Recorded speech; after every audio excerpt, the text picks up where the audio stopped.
Joining me now is RNC Chief Strategist and Communication Director Sean Spicer. Sean, you heard Elise. To her point, we're not talking about the same intelligence community responsible for weapons of mass destruction 13 years ago. So why was that statement made? If you bear with me a minute, there's a lot to unpack here. Let me just start with, before the election, it was the Democrats who questioned if Donald Trump lost, would he accept the results of this election. He won overwhelmingly, 306 electoral votes, 2,300 counties, 9 of 13 battleground states. And it is now the Democrats and the media who are questioning the validity of this result. So it's amazing where we've come. But let's get back to where we are now. The report that the Washington Post put out, and Elise said this, that all 17 agencies agreed on this. False. Here's what the Washington Post said. The report fell short of a formal assessment because minor disagreements among the agencies had some questions remaining. The CIA then refused to comment. So let's be honest about what's going on. Then let's look at what the New York Times reported. They based that conclusion, meaning the intelligence agency, on another finding, that the Republicans hacked the Republican National Committee's computer system in addition to their attacks. That's false. So the intelligence is wrong. It didn't happen. We offered the New York Times conclusive proof that it didn't happen. They refused to look at that. They ignored it because it didn't fit the narrative. The bottom line, Michael, is the intelligence is wrong because they're writing that the conclusion that they came to was based in part on the RNC was hacked. It wasn't hacked. We have intelligence agencies that we work with that were willing to help sort this out. They refused to look at that because it didn't fit the narrative that the New York Times wanted to write. It is reprehensible what they have done.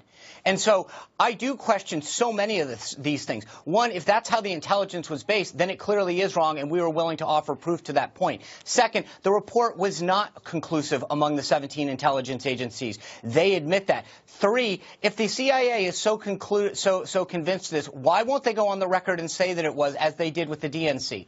This is, I believe that there are people within these agencies that are upset with the outcome of the election and are pushing a personal agenda. But the facts don't add up. And I think that the idea that the media immediately sides with these unnamed sources is a problem. You guys are willing to run with whatever comes out as unnamed sources from unnamed agencies, and yet the CIA itself won't go on the record.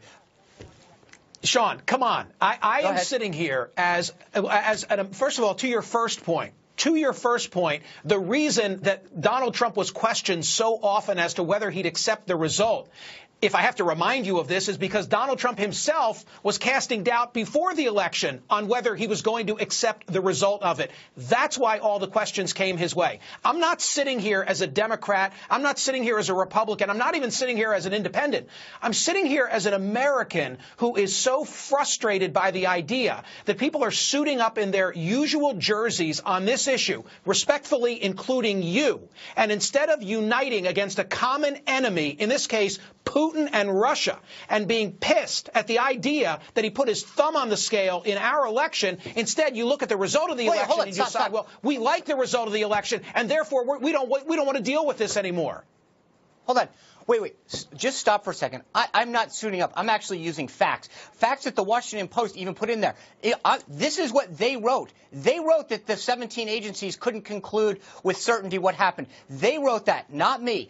They also wrote, the New York Times wrote, that the RNC had been hacked. That's false. Why is the disposition that How you do you know to it's defend false? them? Because we work with intelligence agencies. Hold on, Michael. Okay, Michael, so hold on.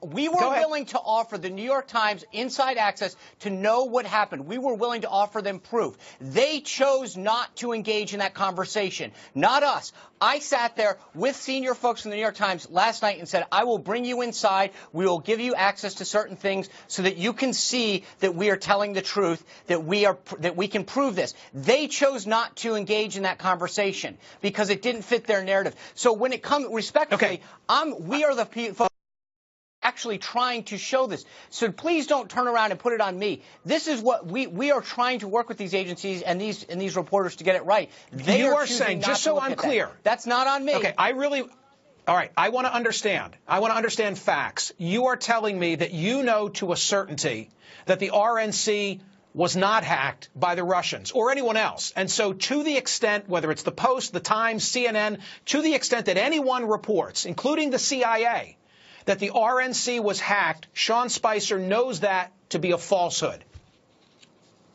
I know that we have worked with intelligence agencies right now that are saying that we have not been hacked. Our own systems show that we have not been hacked. I'm not a forensic, computer person, so I can't say it with but I know that the intelligence agencies that we are working with tell us with certainty that we haven't been hacked. We've said it before, and we've tried to work with these media outlets to explain that to them and to show them it. They've chosen not to engage in that conversation. That's not my fault, Michael. So, and again, look at what the reports, if they're so certain it happened, why won't they go on the record and say it? I don't understand it. It doesn't make any sense. Go out there and say, okay, there's an obvious answer to that, which is, there's an obvious answer to that, I imagine, which is to say that they don't want the Russians to know of the way in which they've been able to assemble this case. Let me move to a slightly different aspect of this. Hold on. That's not true. No.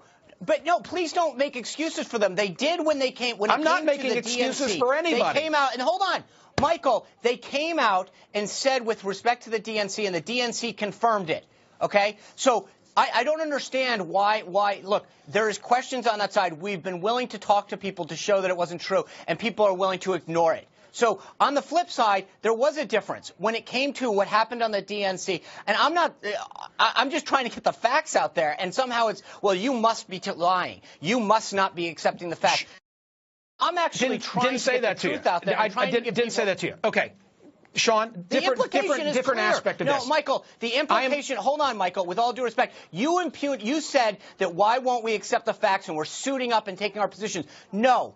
I'm actually trying to get the facts out. I'm trying to make reporters understand what's really happening and actually bring them into the process. No, I'm making a different point. Right. I'm actually making a different point. I'm casting doubt on whether Sean Spicer could definitively know the answer to the question of the extent of the Russian hack. And my frustration is at the idea that until this thing is fully developed already, President-elect Trump is saying, move on, folks. There's nothing to see here. But I need to ask you an additional question. No, but speak to the point that I'm. Wait. I want you to address this. I'm also concerned.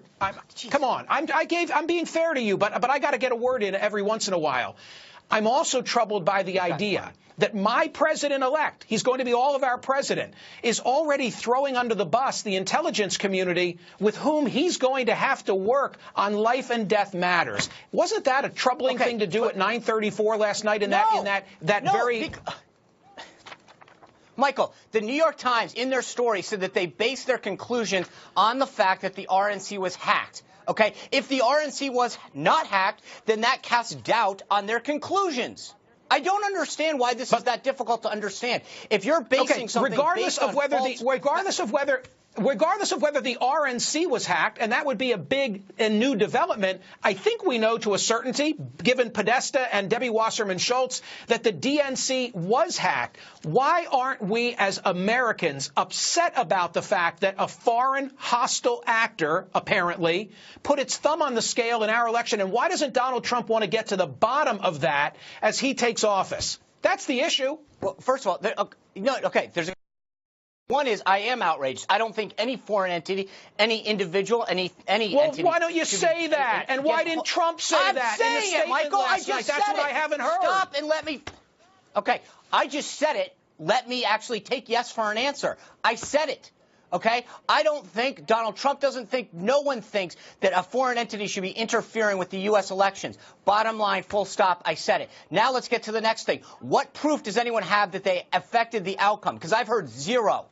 Okay? So show me what facts have actually shown that anything undermined that election. Donald Trump won with 306 electoral votes, 2,300 counties. 62 million Americans voted for him. So what proof do you have, or does anyone have, that any of this affected the outcome of this election?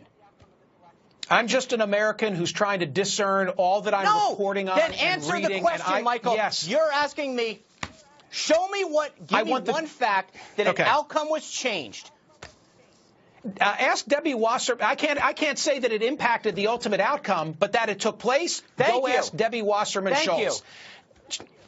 To be continued. I do appreciate your being here. I really do. I'd love, by the way, to talk to your boss on this. He's a watcher. He tweets about my show. Mr. President-elect, I'll treat you with dignity and respect. Come here and let me ask you these questions. Thank you, Sean. I do appreciate you.